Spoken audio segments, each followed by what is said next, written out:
अध्याय 7 राष्ट्रीय अर्थव्यवस्था की जीवन रेखाएं। पृष्ठ संख्या 87। हम अपने प्रतिदिन के जीवन में विभिन्न सामग्रियों एवं सेवाओं का प्रयोग करते हैं। इनमें से कुछ हमारे आसपास उपलब्ध होती हैं, जबकि कुछ अन्य चीजों की जरूरतें दूसरे स्थानों से लाकर पूरी की जाती हैं। वस्तुएं तथा सेवाएं मांग स्थल से आपूर्ति स्थल पर अपने आप नहीं पहुंच जाती। वस्तुओं तथा सेवाओं के आपूर्ति स्थानों से मांग स्थानों तक ले जाने हेतु परिवहन की आवश्यकता होती है। कुछ व्यक्ति इसको उपलब्ध करवाने में संलग्न हैं। जो व्यक्ति उत्पाद को परिवहन द्वारा उपभोक्ताओं तक पहुंचाते हैं, उन्हें व्यापारी कहा जाता है। अतः एक देश के विकास की गति वस्तुओं तथा सेवाओं के उत्पादन के साथ उनके एक स्थान से दूसरे स्थान तक वहन यानी मूवमेंट की सुविधा पर भी निर्भर करना पड़ता है। इसलिए सक्षम परिवहन के साधन तीव्र विकास हेतु पूर्व अपेक्षित हैं। वस्तुओं तथा सेवाओं का लाना ले जाना पृथ्वी के 3 महत्वपूर्ण क्षेत्रों पर किया जाता है: स्थल, जल तथा वायु। इन्हीं के आधार पर परिवहन को स्थल, जल व वायु परिवहन में वर्गीकृत किया जा सकता है। चित्र संख्या 7.1। इस चित्र में परिवहन के साधनों का वर्गीकरण प्रदर्शित किया गया है। परिवहन के साधन: स्थल, जल, वायु। स्थल में सड़क परिवहन, रेल परिवहन और पाइपलाइन आते हैं। जल परिवहन में आंतरिक जल परिवहन और समुद्री परिवहन आते हैं। वायु परिवहन में घरेलू विमान सेवा और अंतर्राष्ट्रीय विमान सेवा आते हैं। घरेलू विमान सेवा में सार्वजनिक प्राधिकरण और निजी विमान सेवा आते हैं। बहुत समय तक व्यापार तथा परिवहन सुविधा एक सीमित क्षेत्र तक ही किया जाता था। विज्ञान तथा प्रौद्योगिकी के विकास के साथ व्यापार व परिवहन के प्रभाव क्षेत्र में विस्तृत वृद्धि हुई है। सक्षम व तीव्र गति वाले परिवहन से आज संसार एक बड़े गांव में परिवर्तित हो गया है। परिवहन का ये विकास संचार साधनों के विकास की सहायता से ही संभव हो सका है। इसीलिए परिवहन, संचार व व्यापार एक दूसरे के पूरक हैं। आज भारत अपने विशाल आकार, विविधताओं, भाषाई तथा सामाजिक व सांस्कृतिक बहुलताओं के बावजूद संसार के सभी क्षेत्रों से सुचारू रूप से जुड़ा हुआ है। रेल, वायु एवं जल परिवहन, समाचार पत्र, रेडियो, दूरदर्शन, सिनेमा तथा इंटरनेट आदि इसके सामाजिक आर्थिक विकास में अनेक प्रकार से सहायक हैं। स्थानिक से अंतर्राष्ट्रीय स्तरीय व्यापार ने अर्थव्यवस्था को जीवन शक्ति दी है। इसने हमारे जीवन को समृद्ध किया है तथा आरामदायक जीवन के लिए सुविधाओं व साधनों में बढ़ोतरी की है।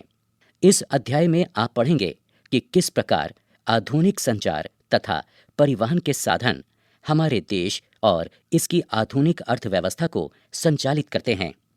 अतः यह स्पष्ट है कि सघन व सक्षम परिवहन का जाल तथा संचार के साधन आज विश्व, राष्ट्र व स्थानीय व्यापार हेतु पूर्व अपेक्षित हैं।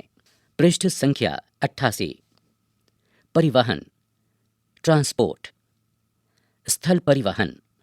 भारत विश्व के सर्वाधिक सड़क जाल वाले देशों में से एक है।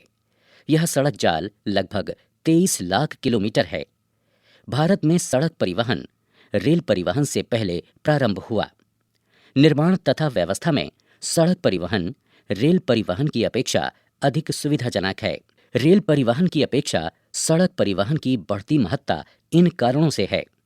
पॉइंट 1, रेलवे लाइन की अपेक्षा सड़कों की निर्माण लागत बहुत कम है।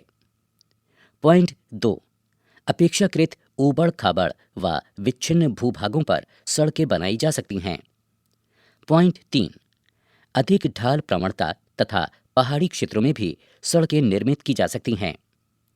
पॉइंट 4, अपेक्षाकृत कम व्यक्तियों, कम दूरी व कम वस्तुओं के परिवहन में सड़क मितव्ययी है। पॉइंट 5, यह घर घर सेवाएं उपलब्ध करवाता है तथा सामान चढ़ाने व उतारने की लागत भी अपेक्षाकृत कम है। पॉइंट 6। सड़क परिवहन अन्य परिवहन साधनों के उपयोग में एक कड़ी के रूप में भी कार्य करता है, जैसे सड़कें, रेलवे स्टेशन, वायु व समुद्री पत्तनों को जोड़ती हैं। भारत में सड़कों की सक्षमता के आधार पर इन्हें इन 6 वर्गों में वर्गीकृत किया गया है। राष्ट्रीय राजमार्गों के मानचित्र देखिए तथा इन सड़कों की महत्वपूर्ण भूमिका बताइए। स्वर्णिम चतुर्भुज महाराजमार्ग, golden quadrilateral super highways. Bharat सरकार ने दिल्ली कोलकाता, चेन्नई मुंबई व दिल्ली को जोड़ने वाली 6 लेन वाली महाराजमार्गों की सड़क परियोजना प्रारंभ की है। इस परियोजना के तहत 2 गलियारे प्रस्तावित हैं। प्रथम उत्तर दक्षिण गलियारा जो श्रीनगर को कन्याकुमारी से जोड़ता है, तथा द्वितीय जो पूर्व पश्चिम गलियारा जो सिलचर यानी असम तथा पोरबंदर यानी गुजरात को जोड़ता है। इस महाराजमार्ग का प्रमुख उद्देश्य भारत के मेगा सिटी के मध्य की दूरी व परिवहन समय को न्यूनतम करना है। यह राजमार्ग परियोजना भारत के राष्ट्रीय राजमार्ग प्राधिकरण यानी NHAI के अधिकार क्षेत्र में है। राष्ट्रीय राजमार्ग, नेशनल हाईवेज। राष्ट्रीय राजमार्ग देश के दूरस्थ भागों को जोड़ते हैं। ये प्राथमिक सड़क तंत्र हैं जिनका निर्माण व रखरखाव केंद्रीय लोक निर्माण विभाग यानी CPWD के अधिकार क्षेत्र में है। अनेक प्रमुख राष्ट्रीय राजमार्ग उत्तर से दक्षिण तथा पूर्व से पश्चिम दिशाओं में फैले हैं। दिल्ली व अमृतसर के मध्य ऐतिहासिक शेर शाह सूरी मार्ग राष्ट्रीय राजमार्ग संख्या 1 के नाम से जाना जाता है। चित्र संख्या 7.2। इस चित्र में अहमदाबाद वडोदरा द्रुत मार्ग को दर्शाया गया है। क्रियाकलाप। राष्ट्रीय राजमार्ग संख्या 2 व 3 के मार्ग पर आने वाले स्थानों के नाम बताएं। क्या आप जानते हैं कि राष्ट्रीय राजमार्ग 7 सर्वाधिक लंबा राजमार्ग है जो 2369 किलोमीटर लंबा है। यह वाराणसी को जबलपुर, नागपुर, हैदराबाद, बंगलौर, मदुरई के रास्ते कन्याकुमारी से जोड़ता है। राष्ट्रीय राजमार्ग 8 दिल्ली व मुंबई को जोड़ता है, जबकि राष्ट्रीय राजमार्ग 15 राजस्थान के अधिकतर हिस्सों को जोड़ता है। राज्य राजमार्ग, स्टेट हाईवेज। राज्यों की राजधानियों को जिला मुख्यालयों से जोड़ने वाली सड़कें राज्य राजमार्ग कहलाती हैं। राज्य तथा केंद्र शासित क्षेत्रों में इनकी व्यवस्था तथा निर्माण का दायित्व राज्य के सार्वजनिक निर्माण विभाग यानी PWD का होता है। पृष्ठ संख्या 89।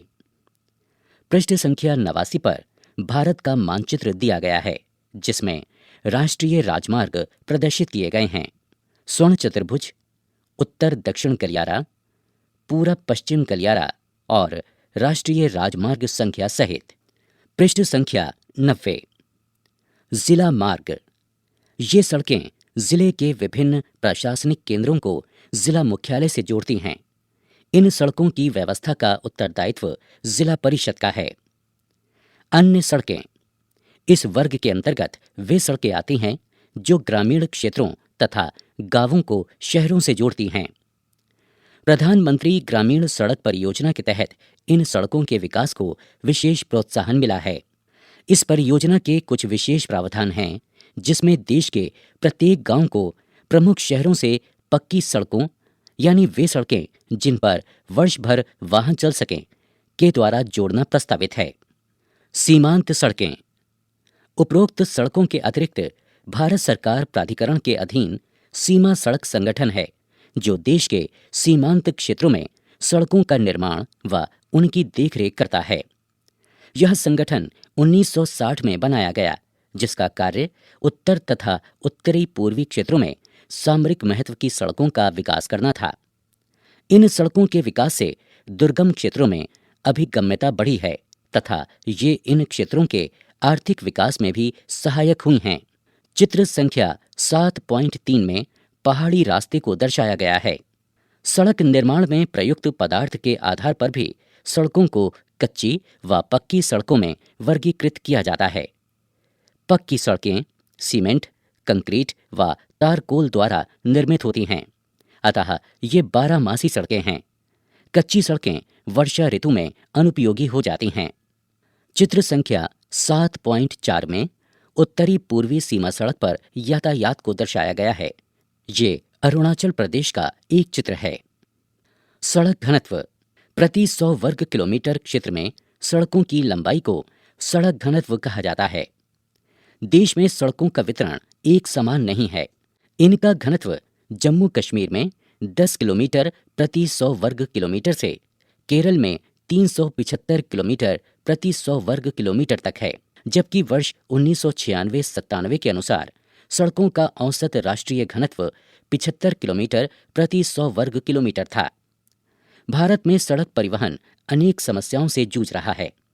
यातायात व यात्रियों की संख्या को देखते हुए सड़कों का जाल अपर्याप्त है।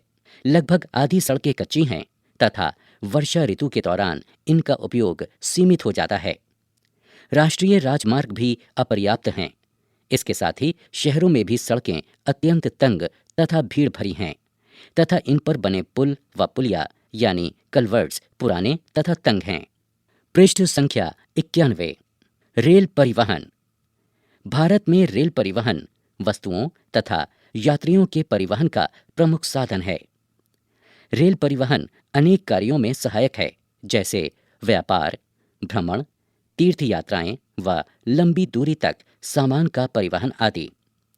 एक प्रमुख परिवहन के साधन के अतिरिक्त पिछले 150 वर्षों से भी अधिक समय से भारतीय रेल एक महत्वपूर्ण समन्वयक के रूप में भी जानी जाती है। भारतीय रेलवे देश की अर्थव्यवस्था, उद्योगों व कृषि के तीव्र गति से विकास के लिए उत्तरदायी है। 31 मार्च 2004 के दिन भारतीय रेल परिवहन की मार्गीय लंबाई 63,221 किलोमीटर थी, जिस पर 7,031 स्टेशन थे तथा इसमें 7,817 रेल इंजन, 5,321 यात्री सेवा वाहन, 4,904 अन्य कोच वाहन तथा 2,28,170 मालगाड़ियां सम्मिलित थीं। भारतीय रेल परिवहन देश का सर्वाधिक बड़ा सार्वजनिक क्षेत्र का प्राधिकरण है।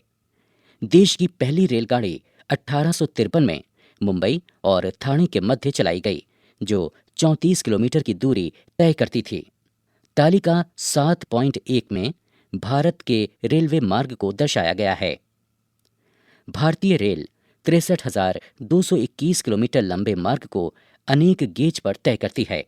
गेज मीटर में, रूट किलोमीटर में, वहन मार्ग किलोमीटर में और कुल मार्ग किलोमीटर में दर्शाया गया है। बड़ी लाइन 1.676 गेज में, रूट 46,807 किलोमीटर, वहन मार्ग 66,754 किलोमीटर, कुल मार्ग 88,547 kilometre. Metre line 1 gauge, route 13,209 kilometre, वहन मार्ग 13,976 किलोमीटर, कुल मार्ग 16,489 किलोमीटर। छोटी लाइन 0.762 और 0.610 गेज, रूट 3,124 किलोमीटर, वहन मार्ग 3,129 किलोमीटर, कुल मार्ग 3,450 किलोमीटर, कुल रूट 63,221 किलोमीटर, वहन मार्ग 83,859 किलोमीटर और कुल मार्ग 1,08,486 किलोमीटर। ये आंकड़े भारत 2006 से प्राप्त किए गए हैं। भारतीय रेल परिवहन को 16 रेल प्रखंडों में पुनः संकलित किया गया है। क्रियाकलाप। वर्तमान रेल प्रखंड व उनके मुख्यालय बताएं। भारत के मानचित्र पर रेल प्रखंडों के मुख्यालयों को प्रदर्शित करें। देश में रेल परिवहन के वितरण को प्रभावित करने वाले कारकों में भू आकृतिक, आर्थिक व प्रशासकीय कारक प्रमुख हैं। उत्तरी मैदान अपनी विस्तृत समतल भूमि, सघन जनसंख्या घनत्व, संपन्न कृषि व प्रचुर संसाधनों के कारण रेल परिवहन के विकास व वृद्धि में सहायक रहा है। यद्यपि असंख्य नदियों के विस्तृत जल मार्गों पर पुलों के निर्माण में कुछ बाधाएं आई हैं। प्रायद्वीप भारत में रेल मार्ग ऊबड़ खाबड़ पहाड़ी क्षेत्रों, छोटी पहाड़ियों और सुरंगों आदि से होकर गुजरते हैं। हिमालय पर्वतीय क्षेत्र भी दुर्लभ उच्चावच, विरल जनसंख्या तथा आर्थिक अवसरों की कमी के कारण रेलवे लाइन के निर्माण में प्रतिकूल परिस्थितियां उत्पन्न करता है। इसी प्रकार पश्चिमी राजस्थान, गुजरात के दलदली भाग, मध्य प्रदेश के वन क्षेत्र, छत्तीसगढ़, उड़ीसा व झारखंड में रेल लाइन निर्माण करना कठिन है। सहस्रादि तथा उससे सन्निध क्षेत्र को भी घाट या दर्रों के द्वारा ही पार कर पाना संभव है। कुछ वर्ष पहले भारत के महत्वपूर्ण आर्थिक क्षेत्र में पश्चिमी तट के साथ कोंकण रेलवे के विकास ने यात्री व वस्तुओं के आवागमन को सुविधाजनक बनाया है। यद्यपि यहाँ असंख्य समस्याएं भी हैं, जैसे भूस्खलन तथा किसी किसी भाग में रेलवे ट्रैक का धंसना आदि। आज राष्ट्रीय अर्थव्यवस्था में परिवहन के अन्य सभी साधनों की अपेक्षा रेल परिवहन प्रमुख हो गया है। यद्यपि रेल परिवहन समस्याओं से मुक्त नहीं है। बहुत से यात्री बिना टिकट यात्रा करते हैं।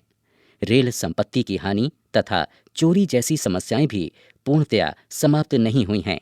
जंजीर खींचकर यात्री कहीं भी अनावश्यक रूप से गाड़ी रोकते हैं, जिससे रेलवे को भारी हानि उठानी पड़ती है। जरा सोचिए, हम अपनी रेलगाड़ियों को निर्धारित समय पर चलने में कैसे मदद कर सकते हैं। पृष्ठ संख्या 92। पृष्ठ संख्या 92 पर भारत का मानचित्र प्रदर्शित किया गया है, जिसमें रेल मार्गों को दर्शाया गया है। पृष्ठ संख्या 93। पाइपलाइन। भारत के परिवहन मानचित्र पर पाइपलाइन एक नया परिवहन का साधन है। पहले पाइपलाइन का उपयोग शहरों व उद्योगों में पानी पहुंचाने हेतु होता था।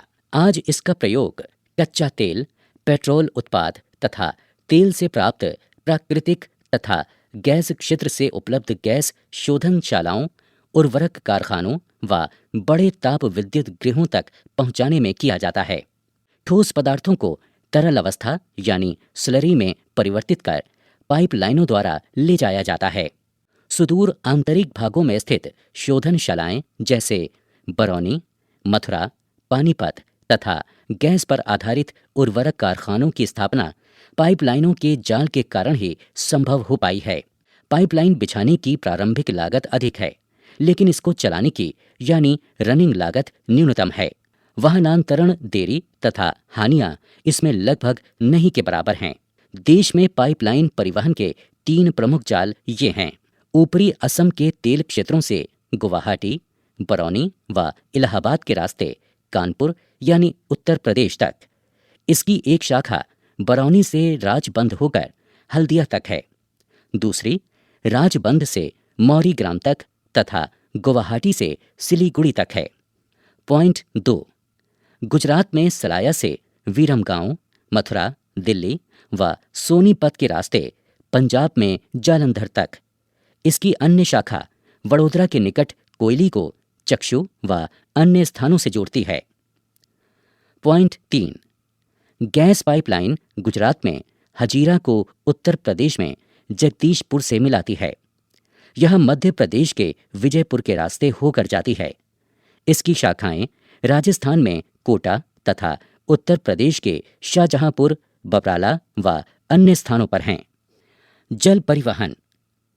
भारत के लोग अनंत काल से समुद्री यात्राएं करते रहे हैं। इसके नाविकों ने दूर तथा पास के क्षेत्रों में भारतीय संस्कृति व व्यापार को फैलाया है। जल परिवहन परिवहन का सबसे सस्ता साधन है। यह भारी व स्थूलकाय वस्तुएं ढोने में अनुकूल है। यह परिवहन साधनों में ऊर्जा सक्षम तथा पर्यावरण अनुकूल हैं। भारत में अंतः स्थलीय नौ संचालन जलमार्ग 14,500 किलोमीटर लंबा है। इसमें केवल 3,700 किलोमीटर मार्ग ही मशीनीकृत नौकाओं द्वारा तय किया जाता है। इन जलमार्गों को भारत सरकार द्वारा राष्ट्रीय जलमार्ग घोषित किया गया है। चित्र संख्या 7.5 में उत्तर पूर्वी राज्यों में आंतरिक जलमार्ग परिवहन को दर्शाया गया है, जो अधिक महत्वपूर्ण है। इन जलमार्गों को भारत सरकार द्वारा राष्ट्रीय जलमार्ग घोषित किया गया है। 1. हल्दिया तथा इलाहाबाद के मध्य गंगा जलमार्ग जो 1620 किलोमीटर लंबा है। नौगम्य जलमार्ग संख्या 1। 2। सदिया व धुबरी के मध्य 891 किलोमीटर लंबा ब्रह्मपुत्र नदी जलमार्ग नौगम्य जलमार्ग संख्या 2। 3। केरल में पश्चिम तटीय नहर जो कि कोट्टापुरम से कोम्मान तक उद्योग मंडल तथा चंपक्कारा नहरें नौगम्य जलमार्ग संख्या 3। अन्य सक्षम आंतरिक जलमार्गों में गोदावरी, कृष्णा, बराक, सुंदरवन, बकिंघम नहर, ब्रह्मणी, पूर्वी पश्चिमी नहर तथा दामोदर घाटी नहर निगम आदि शामिल हैं। इन सब के अतिरिक्त विदेशी व्यापार भारतीय तट पर स्थित पत्तनों द्वारा किया जाता है। देश का 95% व्यापार मुद्रा रूप में 68% समुद्रों द्वारा ही होता है। पृष्ठ संख्या 94। प्रमुख समुद्री पत्तन। भारत की 7516.6 किलोमीटर लंबी समुद्री तट रेखा के साथ 12 प्रमुख तथा 181 मध्यम व छोटे पत्तन हैं। ये प्रमुख पत्तन देश का 95% विदेशी व्यापार संचालित करते हैं। स्वतंत्रता प्राप्ति के पश्चात कच्छ में कांडला पत्तन पहले पत्तन के रूप में विकसित किया गया। ऐसा देश विभाजन से कराची पत्तन की कमी को पूरा करने तथा मुंबई से होने वाले व्यापारिक दबाव को कम करने के लिए किया गया था।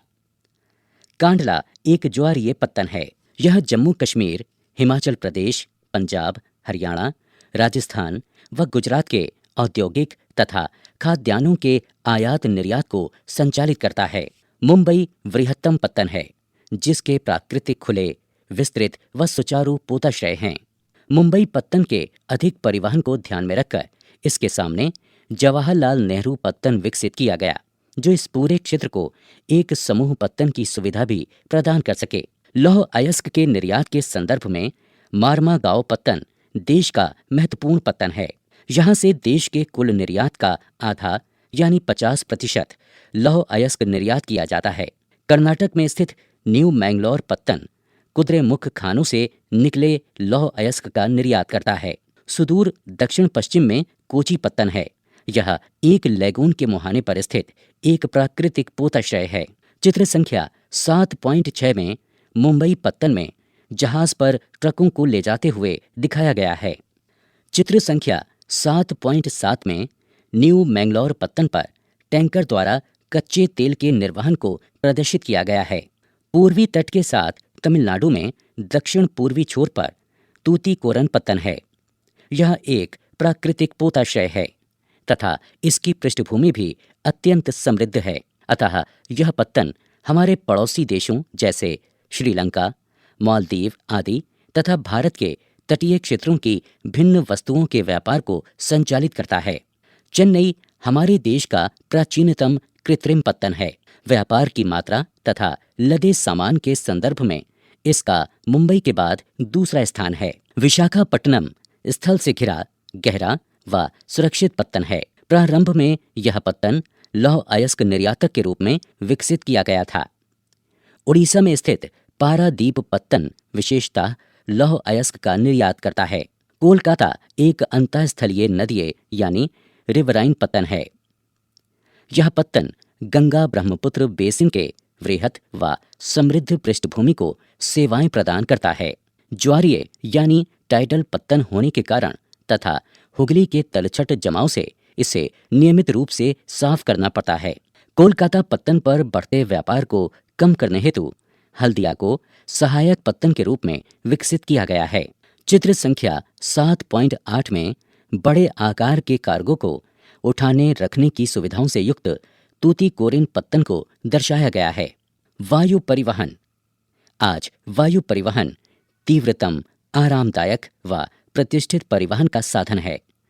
इसके द्वारा अति दुर्गम स्थानों जैसे ऊंचे पर्वत, मरुस्थलों, घने जंगलों व लंबे समुद्री रास्तों को सुगमता से पार किया जा सकता है। वायु परिवहन के अभाव में देश के उत्तरी पूर्वी राज्यों के विषय में सोचें, जहां बड़ी नदियां, विच्छिन्न धरातल, घने जंगल, निरंतर बाढ़ आदि एक सामान्य बात है। हवाई यात्रा ने इसे अधिक अभिगम्य बना दिया है। पृष्ठ संख्या 95। पृष्ठ संख्या 95 पर भारत का मानचित्र अंकित है, जिसमें मुख्य पत्तन और अंतर्राष्ट्रीय हवाई पत्तनों को प्रदर्शित किया गया है। समुद्री पत्तन हैं गुजरात में कांडला, महाराष्ट्र में जवाहरलाल नेहरू पत्तन, गोवा में मारमागाओ, कर्नाटक में न्यू मंगलौर, केरल में कोच्चि, तमिलनाडु में तूतीकोरिन और चेन्नई, आंध्र प्रदेश में विशाखापट्टनम, ओडिशा में पारादीप, पश्चिम बंगाल में हल्दिया। देश के हवाई पत्तन हैं पंजाब के अमृतसर में राजा सांसी हवाई पत्तन, दिल्ली में इंदिरा गांधी अंतर्राष्ट्रीय हवाई पत्तन, महाराष्ट्र के मुंबई में छत्रपति शिवाजी, केरल में थिरुवनंतपुरम, तमिलनाडु में मीनम्बकम, कोलकाता में नेताजी सुभाष चंद्र बोस हवाई पत्तन। पृष्ठ संख्या 96। चित्र संख्या 7.9 में वायु परिवहन के एक साधन को प्रदर्शित किया गया है।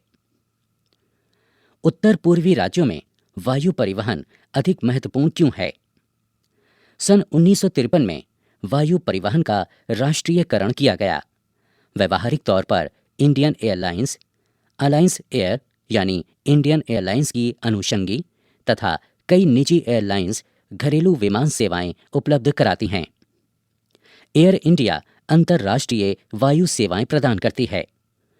पवन हंस हेलीकॉप्टर लिमिटेड तेल व प्राकृतिक गैस आयोग को इसकी अपतटीय संक्रियाओं में तथा अगम्य व दुर्लभ भूभागों जैसे उत्तर पूर्वी राज्यों तथा जम्मू कश्मीर, हिमाचल प्रदेश व उत्तराखंड के आंतरिक क्षेत्रों में हेलीकॉप्टर सेवाएं उपलब्ध करवाता है। इंडियन एयरलाइंस की संक्रियाएं पड़ोसी देशों दक्षिण एशिया, दक्षिण पूर्वी एशिया तथा मध्य एशिया तक विस्तृत हैं।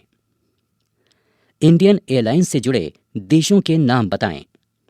हवाई यात्रा सभी व्यक्तियों की पहुंच में नहीं है। केवल उत्तरी पूर्वी राज्यों में इन सेवाओं को आम आदमी तक उपलब्ध करवाने हेतु विशेष प्रबंध किए गए हैं। संचार सेवाएं।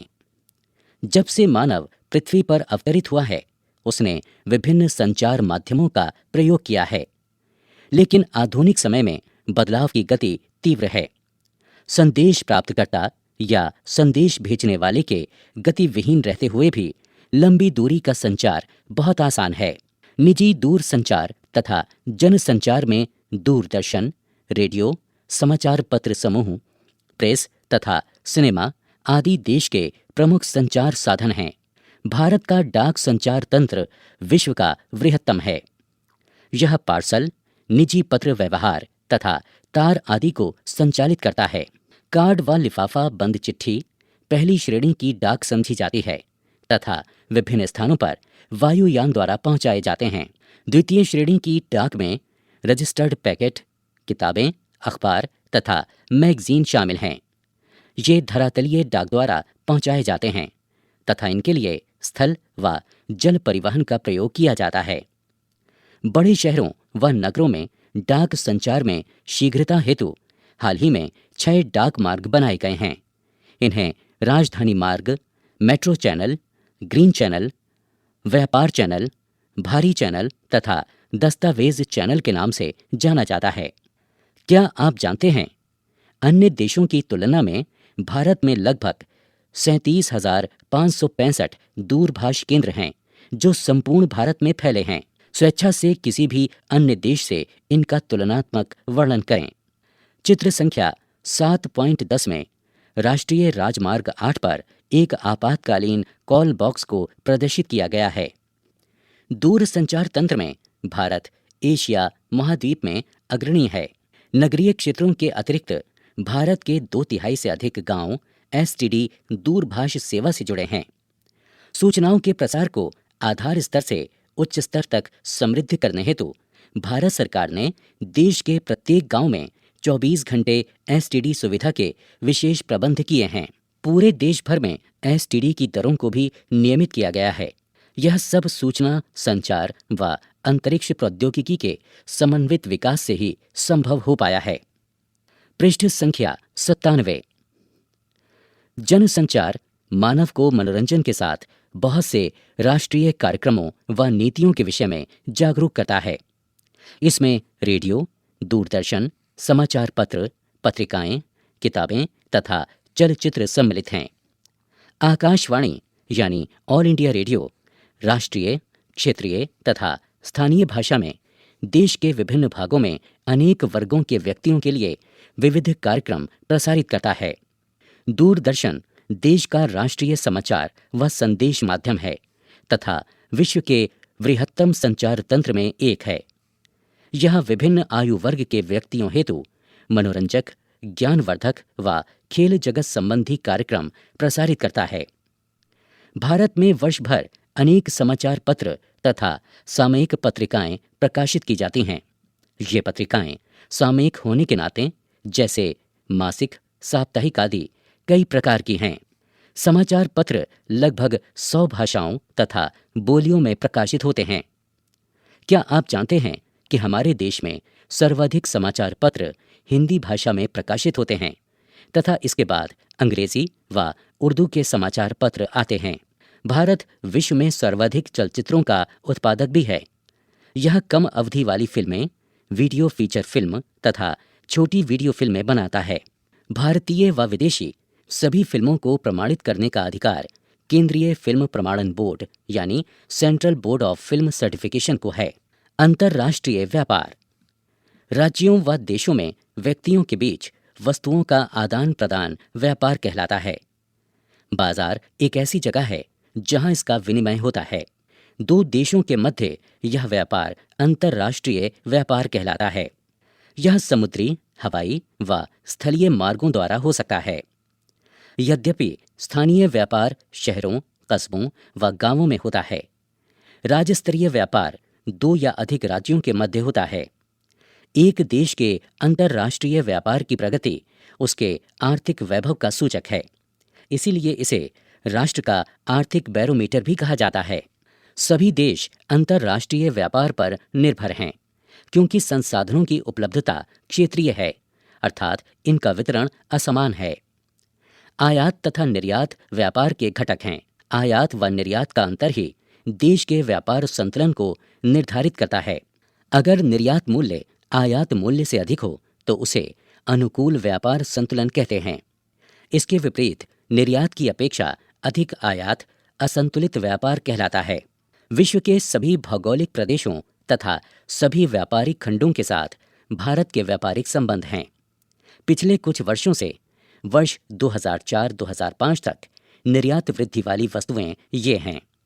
कृषि वर्गों से संबंधित उत्पाद वृद्धि 2.53%, खनिज व अयस्क 9.12%, रत्न व जवाहरात 26.75%, रसायन व संबंधित उत्पाद 24.45%, इंजीनियरिंग सामान 35.63% तथा पेट्रोलियम उत्पाद 86.12% आदि। भारत में आयातित वस्तुओं में पेट्रोलियम तथा पेट्रोलियम उत्पाद वृद्धि 41.87%, मोती व बहुमूल्य रत्न 29.26%, अकार्बनिक रसायन 29.39%, कोयला, कोक तथा कोयले का गोला यानी ब्रिक्वेट्स 94.17%, मशीनरी 12.56% आदि शामिल हैं। एक समूह के रूप में भारी वस्तुओं के आयात में 39.09% कुल आयात का वृद्धि हुई है। इस समूह में उर्वरक, खाद्यान्न, वनस्पति तेल व छपाई मशीनें भी शामिल हैं। अंतर्राष्ट्रीय व्यापार में पिछले 15 वर्षों में भारी बदलाव आया है। वस्तुओं के आदान प्रदान की अपेक्षा सूचनाओं, ज्ञान तथा प्रौद्योगिकी का आदान प्रदान बढ़ा है।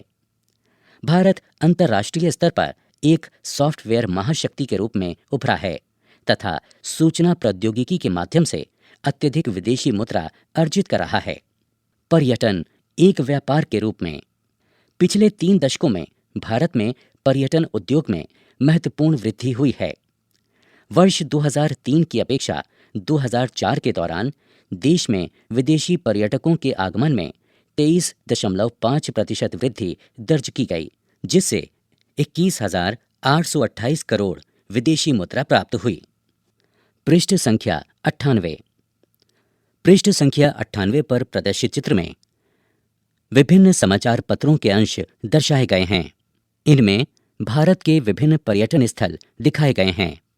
क्रियाकलाप: भारत में विरासत पर्यटन पर एक प्रोजेक्ट तैयार करें। प्रत्येक वर्ष भारत में 26 लाख से अधिक विदेशी पर्यटक आते हैं। 150 लाख से अधिक व्यक्ति पर्यटन उद्योग में प्रत्यक्ष रूप से संलग्न हैं। पर्यटन राष्ट्रीय एकता को प्रोत्साहित करता है तथा स्थानीय हस्तकला व सांस्कृतिक उद्यमों को प्रश्रय देता है। अंतर्राष्ट्रीय स्तर पर यह हमें संस्कृति तथा विरासत की समझ विकसित करने में सहायक है। विदेशी पर्यटक भारत में विरासत पर्यटन, पारी पर्यटन यानी इको टूरिज्म, रोमांचकारी पर्यटन, सांस्कृतिक पर्यटन, चिकित्सा पर्यटन तथा व्यापारिक पर्यटन के लिए आते हैं। भारत में विदेशी पर्यटकों के लिए राजस्थान, गोवा, जम्मू व कश्मीर तथा दक्षिण भारत के मंदिरों के नगर प्रमुख दर्शनीय स्थल हैं। उत्तर पूर्वी भारत व हिमालय के अंदरूनी भाग संभाव्य पर्यटन विकास स्थल हैं, लेकिन सामरिक कारणों से इनके विकास को अब तक प्रोत्साहित नहीं किया गया है। यद्यपि पर्यटन उद्योग विकास का एक उज्ज्वल भविष्य है। पृष्ठ संख्या 99। अभ्यास: प्रश्न संख्या 1। बहुवैकल्पिक प्रश्न। 1। इनमें से कौन से दो दूरस्थ स्थित स्थान पूर्वी पश्चिमी गलियारे से जुड़े हैं? क. मुंबई तथा नागपुर, ख. मुंबई और कोलकाता, ग. सिलचर तथा पोरबंदर, घ. नागपुर तथा सिलीगुड़ी। 2. इनमें से परिवहन का कौन सा साधन वाहनांतरण हानियों तथा देरी को घटाता है? क. रेल परिवहन, ख. पाइपलाइन, ग. सड़क परिवहन, घ. जल परिवहन। 3. इनमें से कौन सा राज्य हजीरा विजयपुर जगदीशपुर पाइपलाइन से नहीं जुड़ा है? क. मध्य प्रदेश, ख. गुजरात, ग. महाराष्ट्र, घ. उत्तर प्रदेश। 4. इनमें से कौन सा पत्तन पूर्वी तट पर स्थित है जो अंतःस्थलीय तथा अधिकतम गहराई का पत्तन है तथा पूर्ण सुरक्षित है? क. चेन्नई, ख. तूतीकोरिन, ग. पारादीप, घ. विशाखापट्टनम। 5. इनमें से कौन सा परिवहन साधन भारत में प्रमुख साधन है? क. पाइपलाइन, ख. सड़क परिवहन, ग. रेल परिवहन, घ. वायु परिवहन। 6. इनमें से कौन सा शब्द दो या अधिक देशों के व्यापार को दर्शाता है? क. आंतरिक व्यापार, ख. बाहरी व्यापार, ग. अंतर्राष्ट्रीय व्यापार, घ. स्थानीय व्यापार। प्रश्न संख्या 2। इन प्रश्नों के उत्तर लगभग 30 शब्दों में दीजिए। 1. सड़क परिवहन के 3 गुण बताएं। 2. रेल परिवहन कहां पर अत्यधिक सुविधाजनक परिवहन साधन है तथा क्यों? 3. सीमांत सड़कों का महत्व बताएं। 4. व्यापार से आप क्या समझते हैं? स्थानीय व अंतर्राष्ट्रीय व्यापार में अंतर स्पष्ट करें। प्रश्न 3। इन प्रश्नों के उत्तर लगभग 120 शब्दों में दीजिए। 1. परिवहन तथा संचार के साधन किसी देश की जीवन रेखा तथा अर्थव्यवस्था क्यों कहे जाते हैं? 2. पिछले 15 वर्षों में अंतर्राष्ट्रीय व्यापार की बदलती प्रवृत्ति पर एक लेख लिखें। पृष्ठ संख्या 100। क्रियाकलाप: क्षैतिज, ऊर्ध्वाधर तथा विकर्ण रूप से शुरू करते हुए देश के विभिन्न गंतव्यों को चिन्हित करें। नोट: पहेली के उत्तर अंग्रेजी के शब्दों में हैं। पहेली से संबंधित कुछ प्रश्न ये हैं। 1. उत्तरी दक्षिणी गलियारे यानी कॉरिडोर का उत्तरी छोर। 2. राष्ट्रीय राजमार्ग संख्या 2 का नाम। 3. दक्षिण रेलवे खंड का मुख्यालय। 4. 1.676 मीटर चौड़ाई वाले रेल मार्ग का नाम। 5. राष्ट्रीय राजमार्ग संख्या 7 का दक्षिणतम किनारा। 6. एक नदीय पत्तन। 7. उत्तरी भारत का व्यस्ततम रेलवे जंक्शन। अभी आप सुन रहे थे